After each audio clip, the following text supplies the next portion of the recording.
Hey everyone!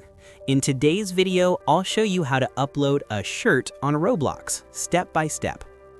First, open Google or your browser and type Roblox Creator Hub. Then click the first result that says create.roblox.com. That's the official Roblox Creator Hub.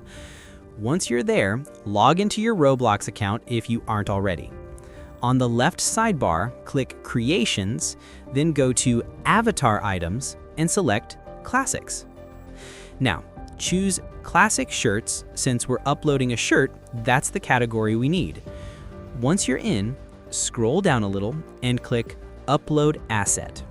In this window, make sure the asset type is set to shirt. Then click Upload File and choose the image file you want to use. Roblox supports common formats like PNG, JPG, and TGA. Just make sure the file size is under 20 megabytes. Next, give your shirt a name.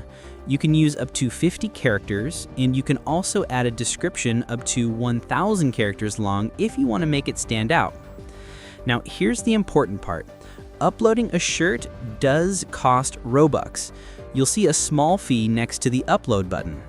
If you don't want to spend Robux, you can upload a t-shirt instead, which is completely free. Once you're ready, click Upload, wait for Roblox moderation to approve it, and that's it. Your custom shirt will appear in your creations list, and you can start using or selling it. That's all for today. I hope this video helped you out. If it did, please subscribe to the channel, and I'll see you in the next one.